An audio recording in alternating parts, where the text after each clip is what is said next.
about to hear is fiction, science fiction. We make no guarantees, however, how long it will remain fiction. Exploring Tomorrow.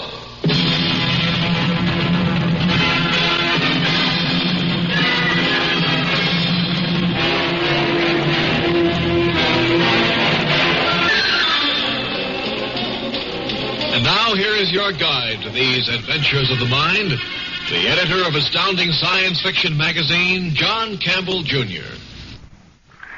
Dreams are a remarkable thing, a remarkable power of the human mind. Freud, the psychoanalytical school, has held they're important. But there's one aspect of dreaming that they deny, they overlook, perhaps. That's tonight's story. If someone handed you a photograph of a man's face and said, do you know who this is? Suppose that was a photograph of yourself 20 years from now. You'd have an awful hard time recognizing that. We can recognize a picture of something that we have seen. It is impossible to recognize something that we haven't yet seen. Let's say we have a patient who comes into a analyst's office, a badly frightened man. Dr. Sharp, my name's Jim Bedford. I got your name from the National Health Trust. They say you're the quick shock analyst they'd recommend in this area. It's nice of the Health Trust to say that. It builds up my morale in these troubled post-war times. They speak very highly of you.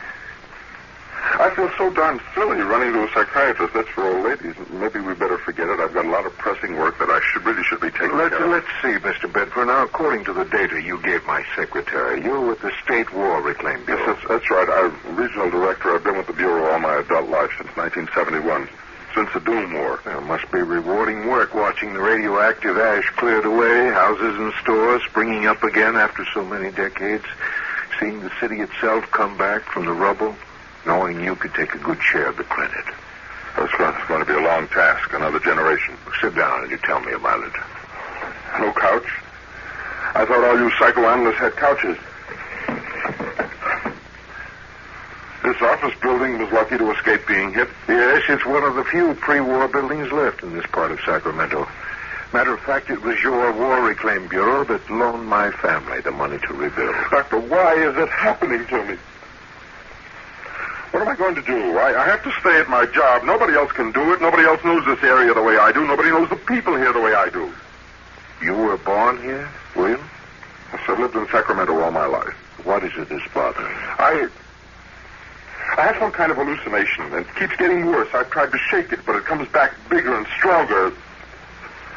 Now it's getting so that I can't work. I can't do my job. I'm starting up recall-inducing equipment, Mr. Bedford. It'll put you in a state of semi-sleep for a few moments. I'd like you to tell me what this hallucination is. Then maybe I can tell you why you have it. And maybe help you deal with it.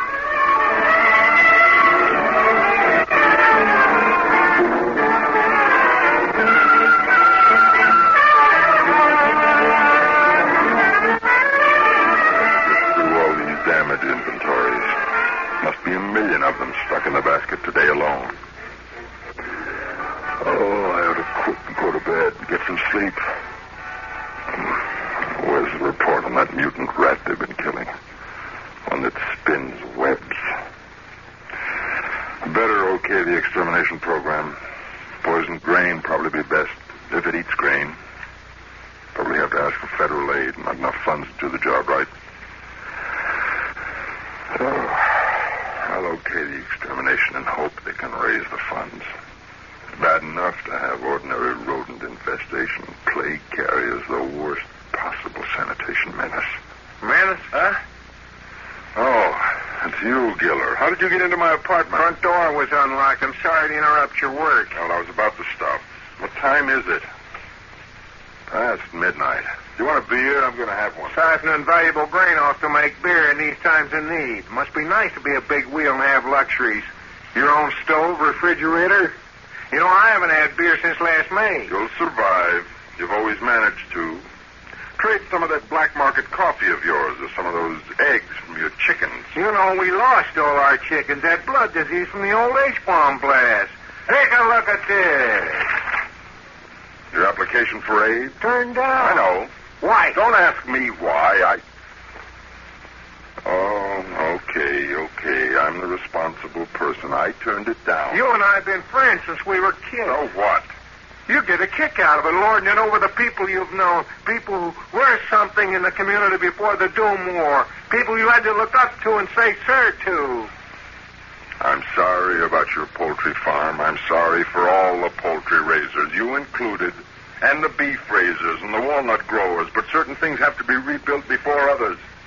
Heavy industry comes first. Factories, steel and cement and fuel producers, synthetic fabric. We're your people. Good night, Giller. Write me a letter on the proper form. I'll talk to you in a few days about my application for aid. Maybe you'll change your mind. Come around.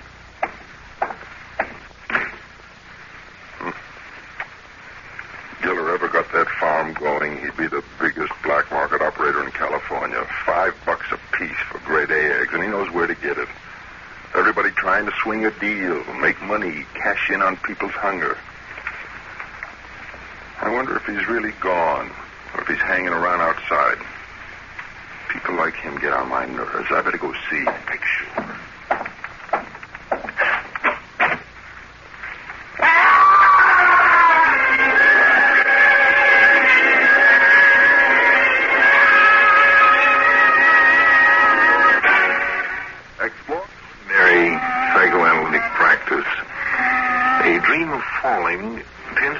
That the patient has some kind of fear of a basic insecurity, a feeling that he's faced with a problem that he must solve, then can't solve.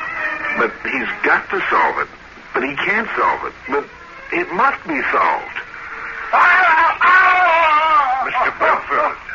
I'm falling. Help me, I'm falling. No, you're not. You're here in my office, sitting in a chair. Yes. But I was falling.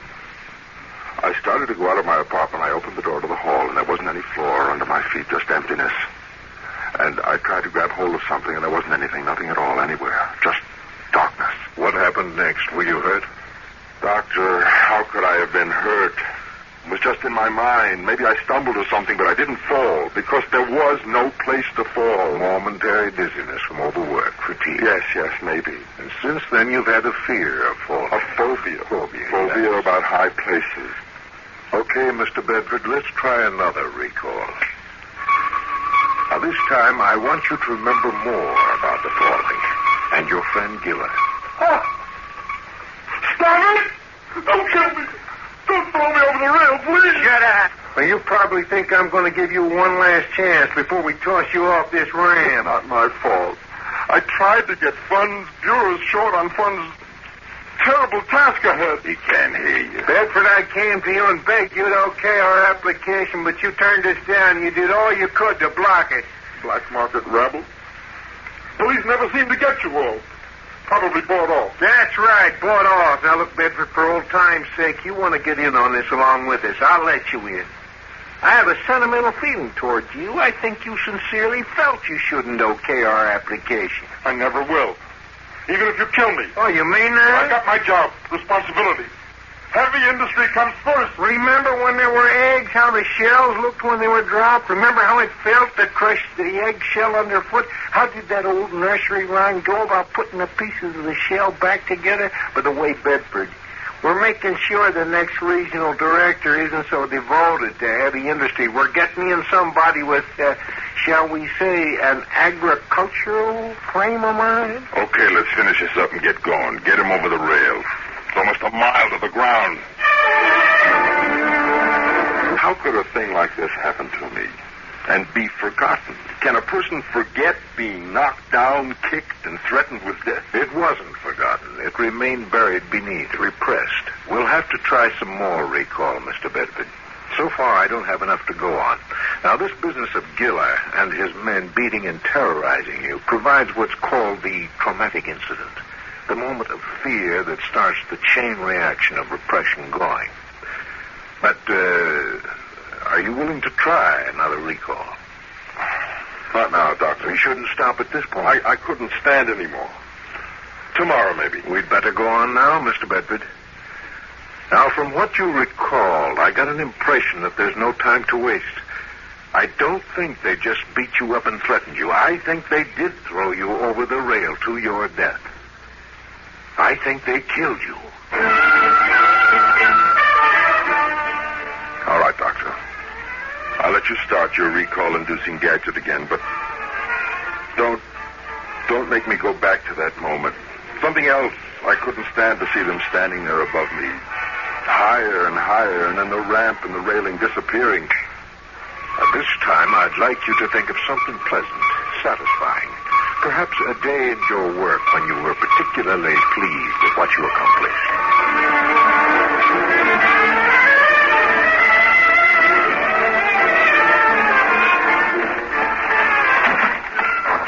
The public baths. Kids splashing around, lots of hot water. Wonder how many of us would be dead by now. Dead from contamination from the perpetual fallout if we hadn't built those huge pools and fountains over there. It's the hardest decision I ever made. I felt like a lunatic, giving them the go-ahead. A lot of people were angry about that. But after I saw the figures from the Anti-Radiation Committee, it had to be done. No matter how many people got angry. I know my duty. It's to the whole people, not a few special groups here and there.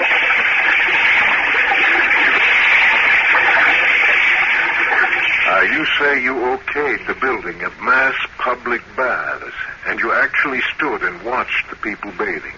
That's right. Togas, like ancient times. Mr. Bedford, I want you to listen to me carefully. I have something important to say to you. What's wrong, Doctor? Well, as a licensed general practitioner, I've been interested in the idea of public baths as an anti-radiation measure. In my opinion, it's a sound idea. But the proposal hasn't yet been put through.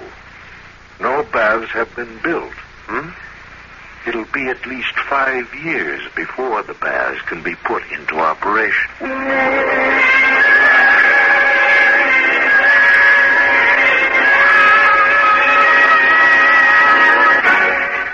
The usual interpretation doesn't quite check.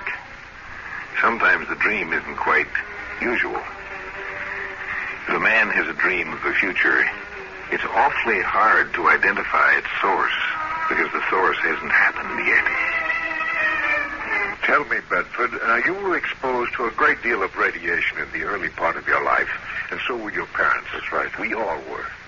We all went through the blasts and the heavy fallout of the war, the contamination of our food, water, homes, clothing.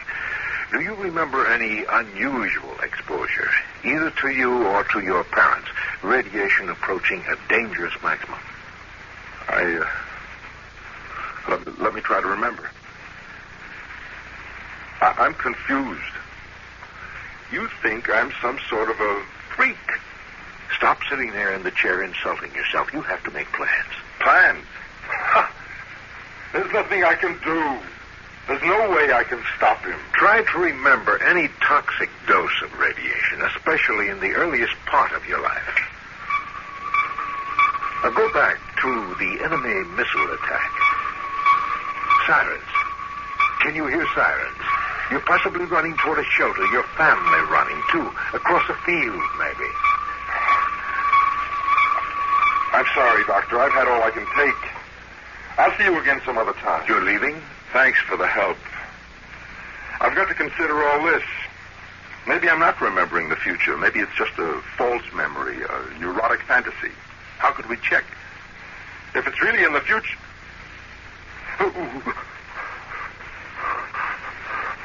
What's the matter? I can't get up. What? I can't stand up. I'm afraid I'll fall. Doctor, now I can't even get to my feet. Well, make yourself comfortable in your chair, and we'll go on with the therapy, as I said we should. I guess I have no choice. Now, you know what we're after this time. At some point in your life, you apparently were exposed to a near-toxic dose of radiation.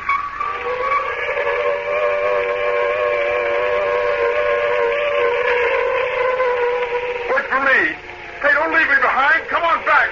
Hey, Tony, wait for me. Hurry up. Okay. Let's get down. Get the metal lid off. They're almost here. Get the lid of the walls are up so we can get down there and be safe. You scared, Jimmy? Yes. Open that place. Not until you apologize for what you said in class the other day.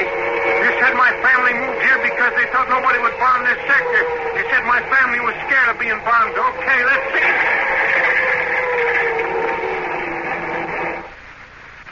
Yes, I remember. When Tony and I were kids during the war. We got the scuffling, seeing who was braver. And while we were scuffling, the first warhead exploded a couple of miles up the coast. So that's where you got the near-toxic dose? Yes. The whole place was saturated. Hot. They had to rope off the rubble, close the roads. I was in the hospital for a month, down in the underground medical wards along with the real casualties. Weren't you a real casualty? No, I wasn't hurt. They made all the tests. They found no sign of tissue damage, blood count okay, bone marrow unaffected, no cancerous formations. But now you know you were affected. Yes, I was affected. Now listen to me, Mr. Bedford. You still have time to re-examine your dealings with Giller. You mean give him the Bureau funds he wants so he can set up his black market operations? No, Dr. Sharp. I have my responsibility to the people of this area. Those funds have to be given to the proper applicants. Even if it means your life? Yes, even if it means my life. I'm still not going to give Giller the funds. I respect you, Mr. Bedford. I can see why the government gave you the job. I've tried to do it right. I feel proud of what I've done. The hygienic baths, evidently I'll be successful there. That alone makes it worthwhile. I don't feel too depressed. All in all, it was worth it. A lot of people died in the war. My death comes a number of years later, but, well, I can possibly consider it as a bona fide war death. With honor. Hey, look, I can stand up now. I'm on my feet. Bringing up that material about the radiation exposure must have done it. Do you intend to come back again and see me? No, there doesn't seem to be much of a reason. I'd like to keep on trying. Maybe there's a junction of possible futures. Some point in time at which we can deflect the future that's waiting for you. Uh-huh. I'll think about it. Goodbye, Doctor. And thanks a lot for trying.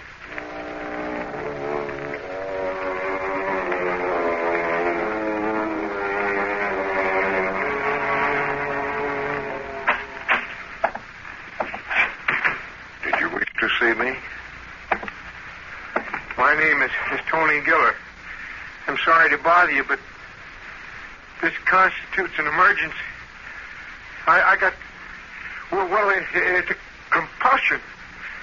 And it's following up my life. Sit down. Tell me about it. I have an irresistible urge to push people. Push people? Towards windows, out. What am I going to do, Doc? There was a little shrimp of a guy I pushed once, and one day a girl was standing ahead of me on an escalator, and I shoved her. She was injured. I'm afraid I'll eventually kill somebody someday. Some perfectly harmless person who never did anything wrong in his life.